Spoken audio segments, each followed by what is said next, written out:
Hello friends, इस video में हम लोग जेईई मेंस 2024 8 अप्रैल शिफ्ट 2 का एक क्वेश्चन डिस्कस करने वाले हैं, परमुटेशन एंड कॉम्बिनेशन का। ये काफ़ी अच्छा सा प्रॉब्लम है फ्रेंड्स। यहाँ पे देखिए क्या कह रहा है कि आपको 5 लेटर्स को चूज करना है, परम्यूट नहीं करना है, सिर्फ आपको सेलेक्ट करना है from the letters of the word this where the chosen alphabets are not necessarily distinct. Not necessarily distinct का मतलब जो हम लोग 5 लेटर्स हो ऐसा भी चूज कर सकते हैं, ऐसा भी चूज कर सकते हैं, 2 सेम हो ऐसा भी चूज कर सकते हैं, ये भी चूज कर सकते हैं। तो यहाँ पे जो NCR है ये फेल हो जाता है फ्रेंड्स। NCR क्या होता है? NCR होता है number of selections of are different things taken from n different things. तो यहाँ पे ये भी फेल हो जाता है। तो यहाँ पे अप्लाई क्या होता है? यहाँ पे अप्लाई होता है मल्टीनोमियल थ्योरम।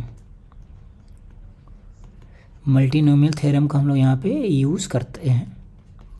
तो चलिए देखते हैं हम लोग मल्टीनोमियल थ्योरम यहाँ पे कैसे यूज़ करेंगे। तो यहाँ पे सिलेक्शन करने के लिए सबसे पहले आप क्या करेंगे फ्रेंड्स, ये जो लेटर्स हैं जो सेम टाइप हैं उसको पहले लिख लेते हैं। M कितनी बार आ रहा है? 2 बार। A कितनी बार आ रहा है? 2 बार। T कितनी बार आ रहा है? 2 बार। फिर H आ रहा है 1 बार, E आ रहा है 1 बार, then I, then C, then S। ये हमारे पास लेटर्स हैं। एक बार काउंट कर लेते हैं। तो आ जाएगा 6 + 5 11, यहाँ आएगा 6 + 5 11। ठीक है। अब आपको क्या करना है, यहाँ से 5 अल्फ़ाबेट्स को चूज करना है। तो क्या क्या ऑप्शंस हो सकते हैं? 5 डिफरेंट चूज कर लिए हमने, सारे के सारे डिफरेंट चूज कर लिए। तो डिफरेंट चूज करने के नंबर ऑफ विच कितने होंगे? कितने डिफरेंट हैं देखिए, 1 2 3 4 5 6 7 8। 8 डिफरेंस में मैंने कोई 5 चूज कर लिए। तो इसकी वैल्यू हो जाएगी 8C3। 8C3 हो जाएगा 56। ऐसे ही मैंने फिर चूज किया 2 सेम 3 डिफरेंट। 2 सेम लेटर्स थे, 2 सेम अल्फ़ाबेट्स और 3 डिफरेंट हैं। तो इसको चूज करने का मतलब 2 सेम कहाँ से आ सकते हैं फ्रेंड्स? या तो यहाँ से, या तो यहाँ से, या तो यहाँ से। तो हमारे पास कितने ऑप्शंस हैं? 3 ऑप्शंस हैं। तो 3 में से कोई एक ऑप्शन चूज कर लिया। अब 3 डिफरेंट के लिए कितने ऑप्शंस रह गए? एक आपने चूज कर लिया होगा, मान लो ये वाला चूज कर लिया था, तो कितने बच गए? 7 बच गए। तो हम लोग लिखेंगे यहाँ पे 7C3। तो 3 × 7C3 हो गया 35। तो इसकी वैल्यू हो जाएगी 105। Then next one is 2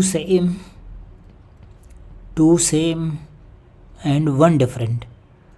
2 letter हमारे पास एक जैसे थे, 2 लेटर एक जैसे हैं। जैसे मान लीजिए मैंने ये वाला चूज कर लिया था, 2 लेटर एक जैसे, 2 लेटर एक जैसे, और एक हमारे पास डिफरेंट हो जाए।